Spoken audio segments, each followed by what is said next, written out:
Atención El Salvador, antes de que existiera la clica, antes de que hubiera territorio marcado, antes de que un solo homboy se pusiera el uniforme invisible de la Mara Salvatrucha, en esa zona de Cuscatlán, hubo un solo hombre, un fundador, alguien que decidió en algún momento que la investigación todavía está reconstruyendo, que ahí en esos distritos iba a nacer una estructura nueva de la MS-13.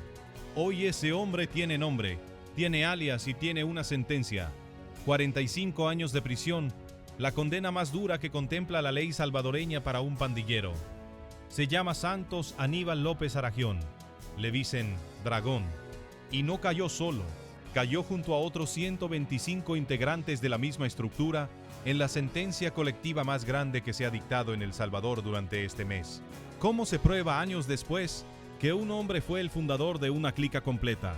Eso es exactamente lo que vamos a reconstruir en este video. Si te interesa conocer las capturas más importantes, los operativos más impactantes y las condenas más duras contra la delincuencia en El Salvador, suscríbete ahora mismo al canal, porque casos como este donde cae una estructura entera desde su raíz, no se cuentan todos los días. Vamos a empezar por lo básico, porque entender esto es la clave para entender por qué esta condena es distinta a cualquier otra. Una clica no es simplemente un grupo de pandilleros que se juntan. Una clica es una célula territorial de la Mara Salvatrucha, con nombre propio, con jerarquía interna, con reglas de conducta, con métodos de extorsión de control social y, en muchos casos, con su propio historial de violencia acumulado durante años. Cada clica tiene en su origen a alguien que la fundó, a alguien que reclutó a los primeros miembros, que estableció el territorio, que decidió el nombre. En este caso, ese nombre es Big Criminal Loco Salvatruchos. Y el hombre señalado como su fundador es, precisamente, Dragón. Pero aquí está el primer dato que muy pocos medios explicaron con claridad. Fundar una clica no es lo mismo que integrarse a una ya existente. Un fundador construye la estructura desde el territorio hacia arriba. Elige la zona, negocia o impone el control sobre esa zona. Y después, construye la jerarquía que sostiene ese control durante años, a veces durante más de una década. Eso es lo que, según la Fiscalía General de la República, hizo Santos Aníbal López Aragión en el departamento de Cuscatlán, específicamente en los distritos de Cojutepeque, San Ramón, Candelaria, San Pedro Perulapán y Santa Cruz Analquito. 5 distritos, no un barrio, no una colonia aislada. 5 distritos completos bajo la influencia de una sola estructura que él mismo ayudó a levantar. Y esa es la primera pregunta que deberíamos hacernos. ¿Cómo controla una sola clica un territorio tan extenso durante tanto tiempo, sin que caiga antes? La respuesta tiene que ver con algo que la Fiscalía repite en casi todos los casos de agrupaciones ilícitas. El control territorial de las pandillas no se sostiene solo con violencia directa y visible.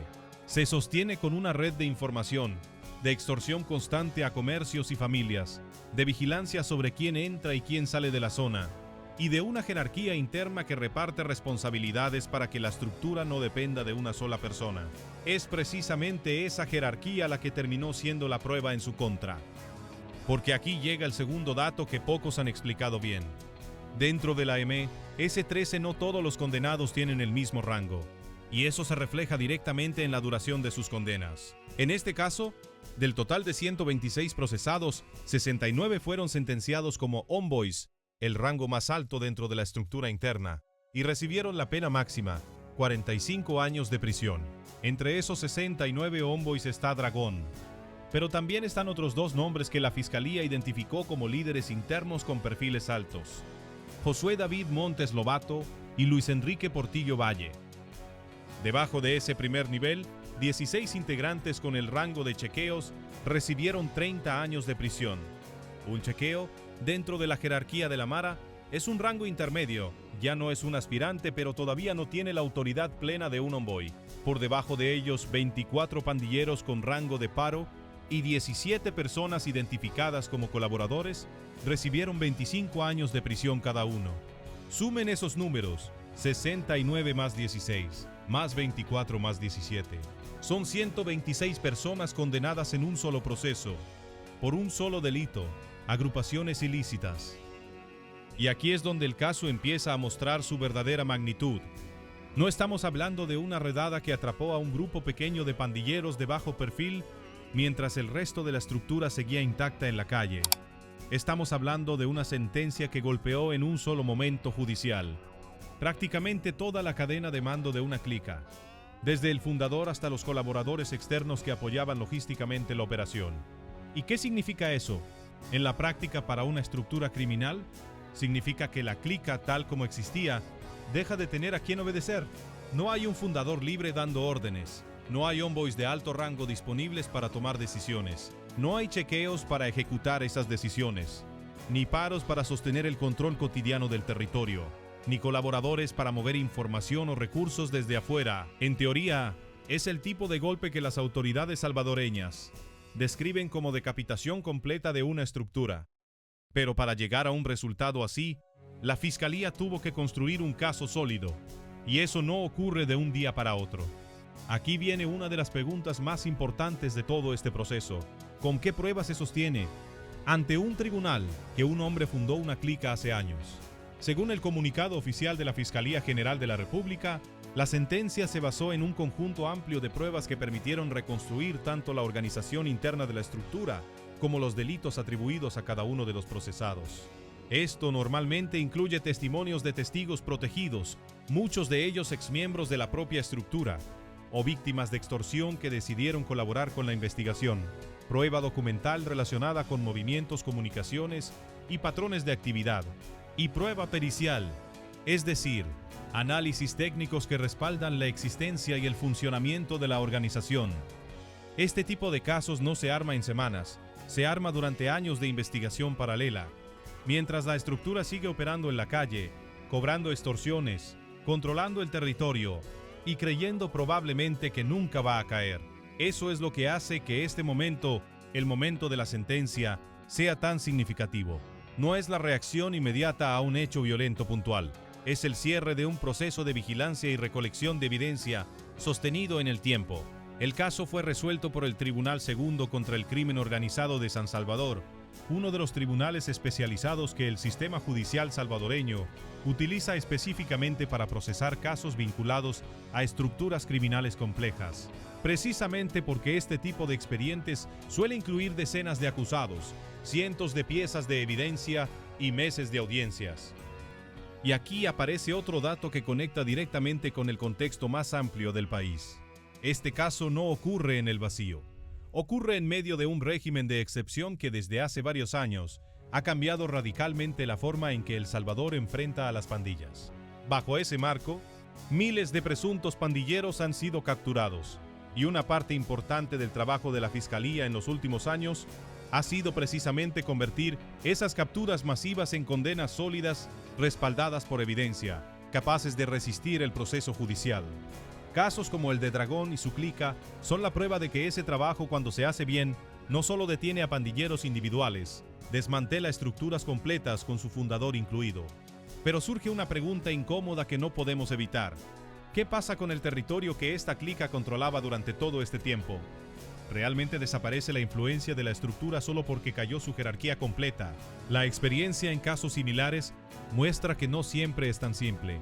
Cuando una clica pierde a su fundador y a su cadena de mando completa, existen generalmente dos escenarios posibles. El primero es que el territorio quede efectivamente liberado del control de esa estructura, especialmente si las autoridades mantienen presencia sostenida en la zona después de la sentencia.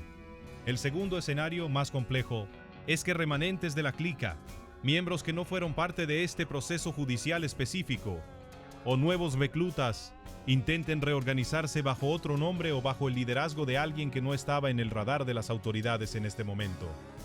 Esto nos lleva directamente al corazón de este caso, la pregunta de si condenar al fundador es suficiente para terminar con lo que él construyó, o si la estructura ya adquirió vida propia más allá de la persona que la creó. Es una pregunta que no tiene una respuesta simple, pero que el propio caso ayuda a responder parcialmente.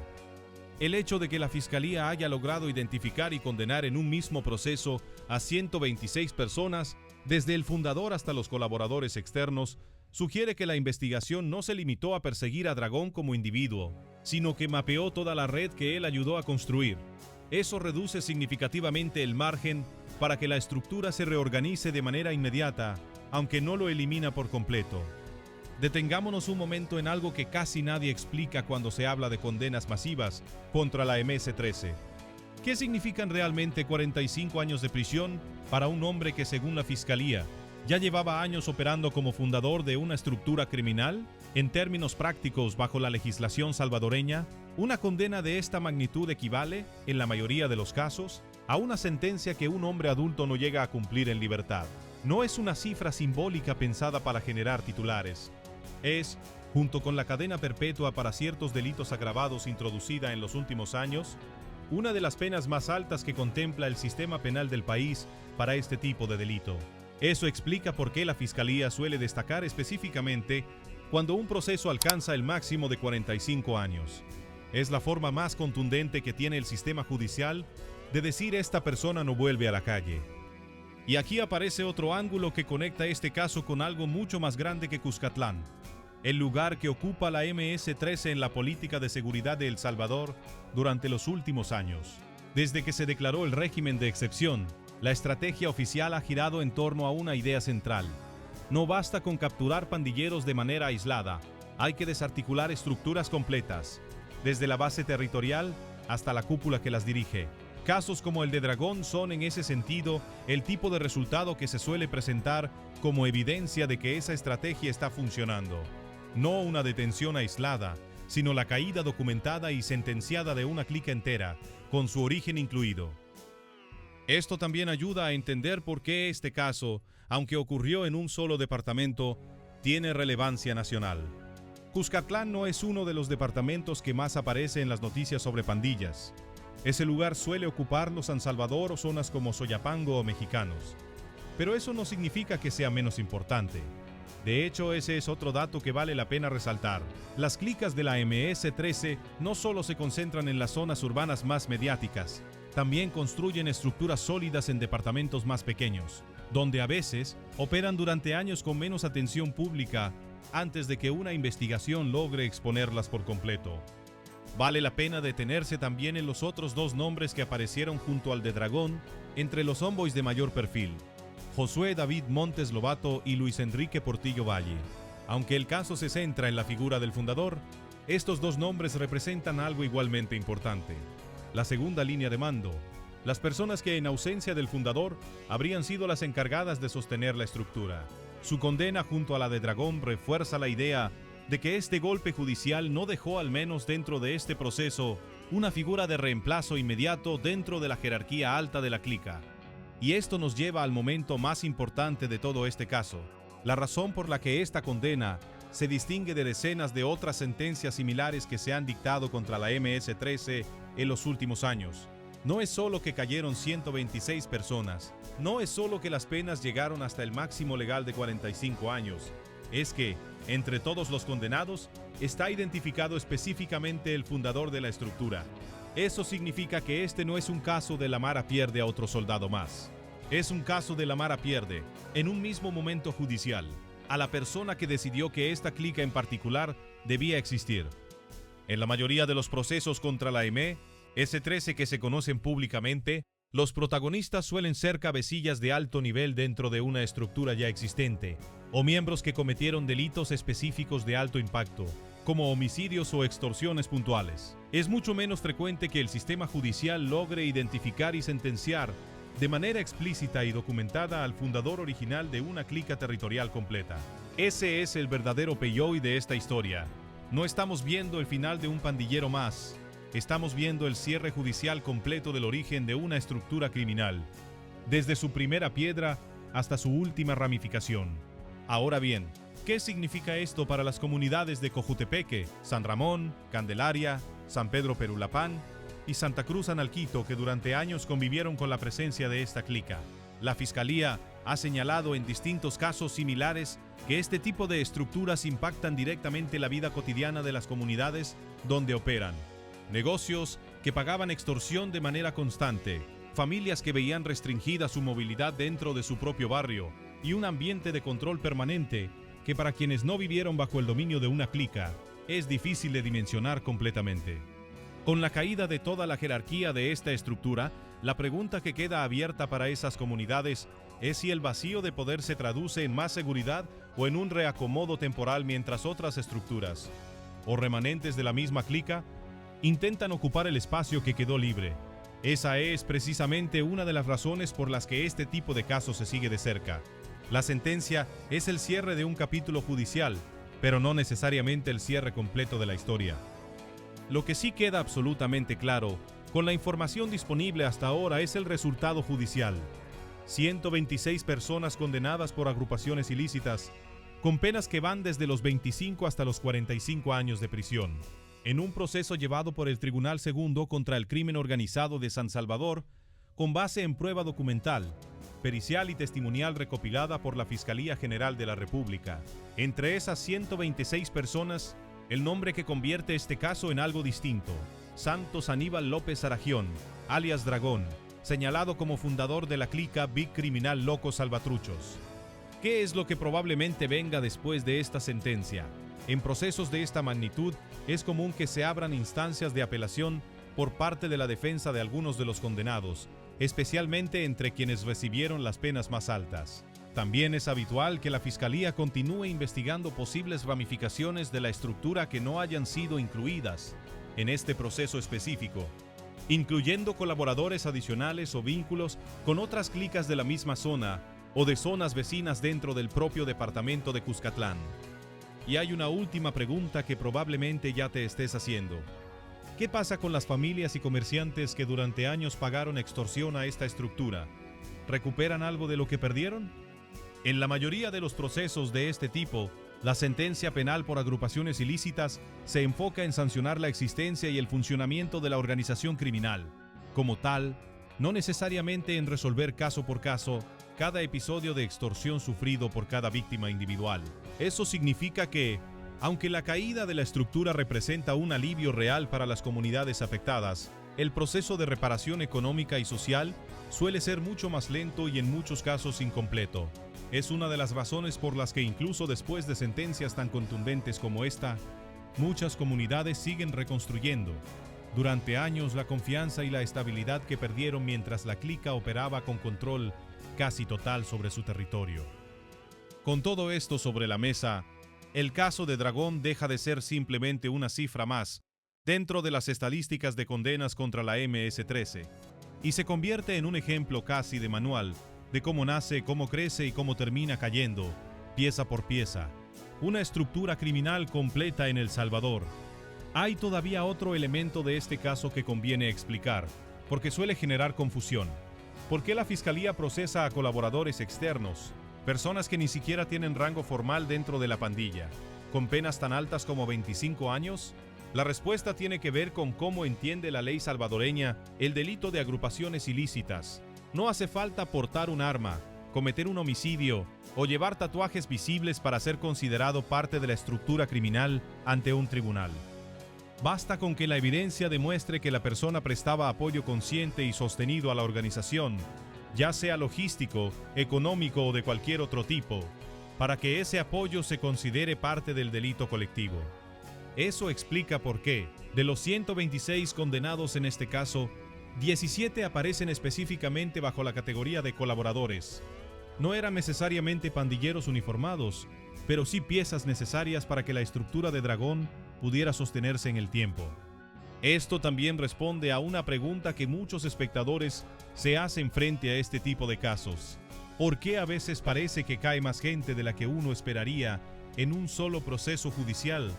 La respuesta es que, cuando una investigación logra mapear toda una red, no solo a quienes ejecutan la violencia directamente, sino también a quienes la sostienen desde afuera, el número final de condenados tiende a ser mucho más alto que la imagen tradicional de una pandilla que muchas personas tienen en la cabeza. 126 personas condenadas en un solo expediente no es una cifra inflada, es el reflejo de cuántas piezas distintas hacen falta para que una clica territorial funcione durante años. Sin ser desmantelada, otro punto que merece atención es el momento político y mediático en el que se conoce este caso. En los últimos años, la conversación internacional sobre la MS-13 ha cambiado de tono.